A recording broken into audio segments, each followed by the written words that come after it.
We all good?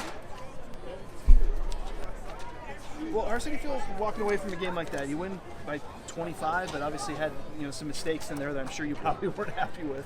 Yeah, well, I think the whole idea, the whole mindset that we talked about leading into this game was coming off the bye. How are we going to get out there and start fast? We talked about that, obviously, but just traveling and what is our mindset going to be on a Friday night? What's it going to be Saturday before the game? I thought these guys, they came ready to play. It wasn't a perfect game, but they did come ready to play. And you see teams that come off byes and they're not. I don't think our guys had any of that in their mindset whatsoever. Now, our execution could have improved.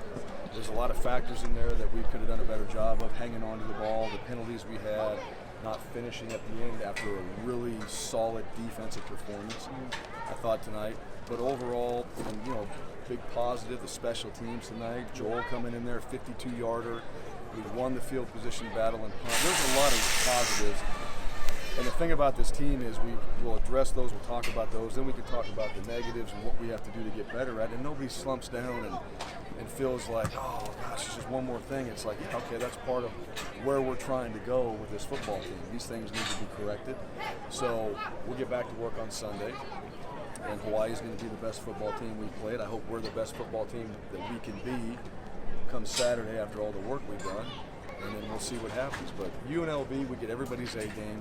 We did tonight. Their backup quarterback, I thought he played well. We recruited him, we talked to him, we know him, and he came out there, he performed. Our defense played well. Curtis Weaver had a few sacks tonight, and that showed up. And so we're able to keep them in long yardage situations.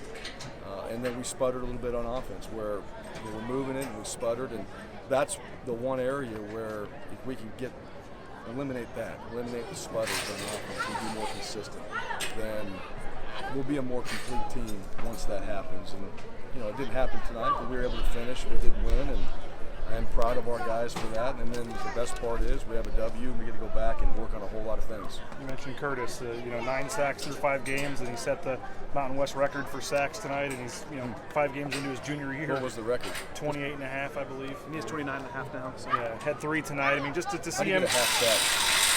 I've been a quarterback. I've been sacked. I've never been half sacked, but I've been sacked. I know that.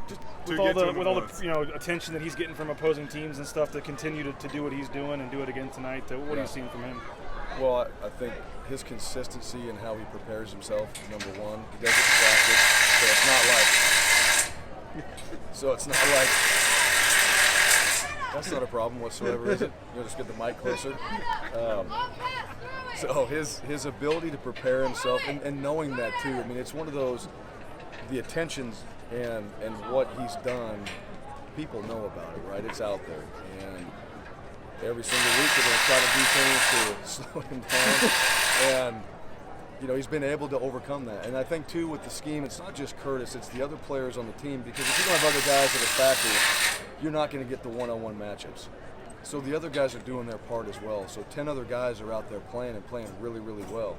Curtis is doing his job, and he's doing it well, and he gets a one-on-one opportunity. He's able to go out there and make plays. But he'd be the first to tell you, the other guys around him, and what we're doing schematically is helping those type of things happen. And it happens to be him, because when he gets the one-on-one, he can make those plays. Hightower tonight, you guys get him the ball right off the bat with a couple of running plays, big plays there. Obviously the bomb, he's the quarterback on the inside reverse. Is that the plan tonight to use him in all these different ways, or just kind of came together? Or? I'll tell you, so we've had a plan to use him for a few games now, and tonight it came together. It was more of like, here's the emphasis. What's going on out here? Going on here, right? Should we move this? Should we move this show inside? Go in the indoor here. Football's going everywhere. So it's been the emphasis to utilize him. We've had those plays in. We haven't run him in games, so they've been carried over. And tonight, getting him the one-on-one matchup, getting him to play quarterback. Even the kickoff return that we had, there was big plays. He had to reverse early in the game. And for us, we've obviously had more time to think about things and how we want to come out and attack and who we want to get the ball to. And I thought the offensive staff did a good job. We were purposeful on we want to get the ball to these guys when we have opportunities. I think tonight we didn't run the ball. We talked about running the ball. We wanted to get 4 yards a carry. That was the goal going into this night. This is get 4 yards every carry. We did some of that, but we didn't do it consistently enough.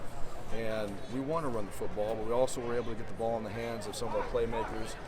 Shaq made some few plays, an easy little screen to him, flipping the ball, and those guys made up for some of those yards that we didn't get in the run game. And so just the combination of that, if you can balance the run and add some of those little flavors in there like that, we'll be in good shape. John was saying that he's been waiting on that one for a while, and Khalil was joking that he goes into the quarterback room and talks about snaps and stuff like that. Sure he does. How long has he been waiting for that? It's been a while. Yeah, it's been a while. We actually ran that play 2 years ago on this field. And so it was one of those you kind of remember some of the games you've been a part of. And I told these guys, I've been a part of 2 really good football teams that have played on this field. And I think our team right now, as far as their work ethic and their preparation, they're as good as any of those teams. And they showed it again tonight, and they had a really good performance. But plays like that where guys are able to utilize different skills and play quarterback and hand it off and you have a little fun, that gives you a chance to go out there and just hopefully put defenses on their heels when you've got guys like that can operate it. And he's capable of throwing it too. He might check it next time and launch it. I have no idea. but that's his mindset. And so when we've got guys that can do that, it makes it fun. And he was able to get AK in the end zone and make a big play out of it. You had 32 seconds left before halftime. You're on 12, I think. You guys elected to push the ball up the field there and got the field goal right before half. How I guess just your thought process there instead of just running the ball, and how big was that to get points? We're not going to sit back. We got to take advantage of those opportunities. And we talked about this season, and this is not going to happen every single time, but our mindset is to go out there and attack and put points on the board. We love to score going into halftime. If we can get something positive going into halftime, I think any football team, you're going to have success coming out in the second half. I really believe that. And we were able to do that. We got just enough. We got in field goal range. And, maybe the time, I don't know if we managed it perfectly, but we got enough to where we could make that kick and went out there and executed and operated. But that's the mindset. We're not going out there to just take a knee. We may in a game if the situation changes, but right there it's like, listen, we got a pretty tight ball game here. We're on the road. We need to go out there and try to score points. And we were aggressive on 4th down. We got one of them, then we didn't get one of them. When you get it, everything's great. When you don't get it, you feel like an idiot. And you think you have a good football play right there. And a lot of that 4th downs honestly come down to guys making plays. And so part of that mentality was, let's go get some points on the board here going into half. We had 14 points in the half. We always want to have more than that, and Joel was able to get it, and that helped us in the second half. You mentioned the John's kick return. Obviously, that one got called back. It did. Because of penalty. The penalties, how much does that kind of notch you a little bit, knowing that? Well, a little bit this blindside block. I mean, we spent 2 days in the spring talking about it. I thought I had my degree in blindside block, and I got my master's tonight in it. I mean, that was a major point of emphasis they had. And I'll go back and look at the film. It's a difficult one to coach because a lot of that call is about perception. And how do you teach perception? It's one of those things in the game that I didn't see George on that one, right. But I'll go back and watch it. Pistone. And Pistone's there. No, we ran that play. We put that play in. We talked about it in those meetings. We showed that play in those meetings, and it was okay. So it's hard. And again, this isn't about the officials. It's just about the consistency. It's about the rule, right? What are we teaching? Because we're obviously trying to get as much out of it as we can. And then tonight we learned that was part of what they were officiating. Now I think there were penalties out there. They made calls, and they made right calls and all that. And that's just one that we've got to do a better job of. The personal fouls, those penalties, those are the ones that that we've got to improve on, and our guys understand that. We've been pretty darn good about it with our players up until tonight. Did Joel Velasquez have the best game of his college career? I mean, a 50-yard field goal, down a number of punts inside the 20. I mean, that's like a Kyle Protzman-esque all-around performance there. It was. I think he did. I don't know statistically. As far as, in my opinion, he's had the best performance he's had all season long. And a complete week of just preparing, a bye week, and just talking about all the things we had to get better at from the previous 4 games, and then a week going into UNLV and then saying this is what we got to get done for this game. He did it tonight. And to me, that's what I love about guys. I mean, he's been challenged. We know that. And he stepped up tonight. Great on punt, great on kickoff, great on his 52-yard field goal. That's what you want to see from guys. So to me, when I see that from our players, I'm proud of Joel. He's played the best football game he's played all season long. In his career, I don't know that. To me, this was exactly what he was asked to do and the challenges that were facing him, and he responded to it.